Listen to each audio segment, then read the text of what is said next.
Hello, ladies and gentlemen, and welcome to Lesson 7 in our unit on freedom and the American Revolution. And today, our essential question is, what happened at Lexington, Concord, and Bunker Hill?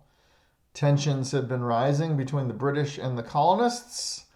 There was an event called the Intolerable Acts, and there's also the Olive Branch Petition. The king completely ignored the Olive Branch Petition, and things are now reaching the point where the colonists and the British are going to be in open conflict with each other. That starts today, ladies and gentlemen. So that is your essential question across the top. As all of these events took place, many of the colonies decided to form their own local militia to resist the British. Remember, a militia is a group of citizens who band together to form kind of a local army. And these militias were basically training at this point to actually resist the British. They were no longer looking at the British as their protectors. They were looking at the British as their oppressors. There was a British general named General Gage who actually discovered that the colonists and the militias were actually stockpiling weapons at an arsenal in Concord, New Hampshire. And the British didn't much like the idea of colonists stockpiling weapons that could be used against them. So as soon as this general discovered this, he also decided to do something about it. General Gage decided he was going to unleash a surprise attack on the militias by marching 700 British Redcoat soldiers on a surprise attack. And the goal of this attack was to basically capture all those weapons so that the militias could not use them. However, Paul Revere, who you may remember as the gentleman who made the engraving of the Boston Massacre, he was also one of the Sons of Liberty, and he was a leader of the Minutemen. His job was to warn the Minutemen of the impending attack so that they could be prepared for the British and that it would not be a surprise attack. So the famous phrase, the British are coming, that was Paul Revere. So when the British did attack, the militias were actually ready. And this is a rather famous event in the history of what we now know as the United States. Switching slides. So what happened at Lexington and Concord? Let's answer that question. This is a left side question, of course. At first, the British were actually successful. They were the mightiest army on the face of the earth, and they severely outnumbered the colonists, so they had the advantage even though the colonists were warned ahead of time. On April 18, 1775, the British attacked the militias at Lexington, and in the very first skirmish of what we now know as the Revolutionary War, 8 colonists were killed after trying to stand their ground. They were severely outnumbered. It was a very stressful situation. You will see a reenactment of it in just a few moments. And the British went on about their business looking for that weapons depot.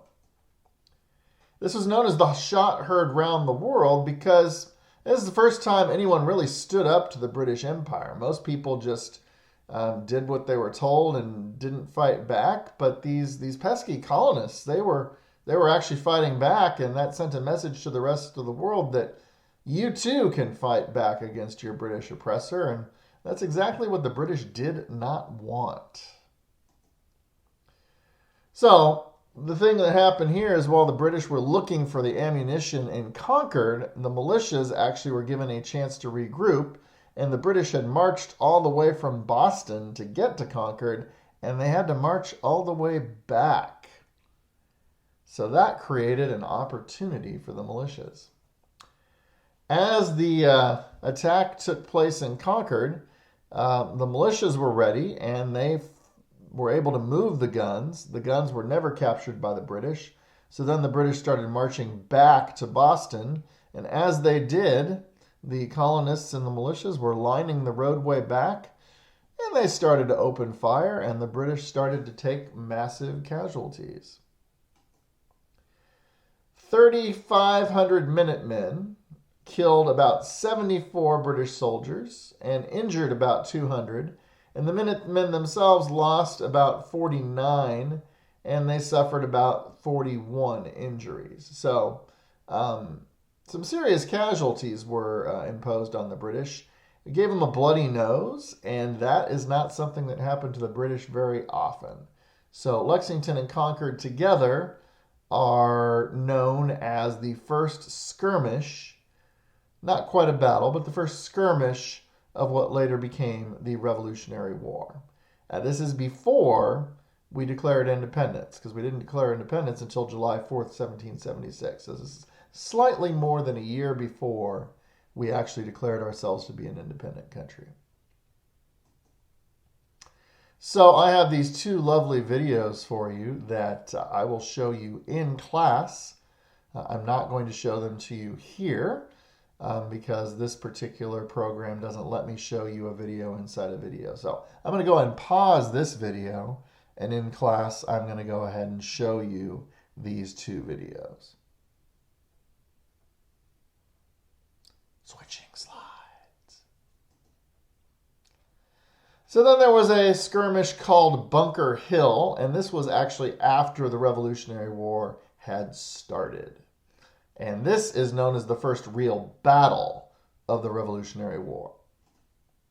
After the king ignored the Olive Branch petition, the colonists were enraged. They worked hard to send him that letter, basically said, you chill out, we'll chill out, we still want to be your subjects, just stop the heavy-handed stuff and let's be cool.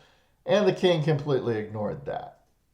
So the Continental Congress began to actually organize the local militias into an actual army of the colonies, an actual army to compete with and fight back against the British. So no longer are we talking about local bands of troops here and there. We're weaving them together into an actual armed force. The British under General Howe, not General Gage, but General Howe, tried to attack the Continental Army at Bunker and Breed's Hill in Boston. Many people think this should be the Battle of Breed's Hill because more of the battle took place on Breed's Hill than Bunker Hill, but we call it the Battle of Bunker Hill, so go figure. The Continental Army actually had a very low amount of ammunition. And so the famous phrase was, don't shoot until you see the whites of their eyes, because if you wasted your bullets, you might not have enough to win the battle. And so basically this meant that unless the British troops are really, really close to you, don't fire. This shows a good depiction of it here. You can see the British troops at the bottom of the hill marching upwards towards the Continental Army, which occupied the high ground. The British sent wave after wave of soldiers against the Continental Army, and on the third wave, they actually broke through, but not without taking very serious casualties. So the British decided after this battle that they were going to actually remove their troops from Boston, because Boston was seen as too hostile of an environment. So even though technically the British won this battle in the end, they lost in terms of their position because they decided to withdraw their troops until much later in the war. And so Boston became a free city. It was not controlled by the British. And that, ladies and gentlemen, was a big deal. This began what we would call the calm before the storm, and the storm is what we would call the American Revolution, the event that made us, the United States of America, an independent country and no longer 13 British colonies. Switching slides.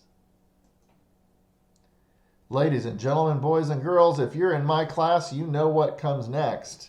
Yes, indeed, it is time to write a summary.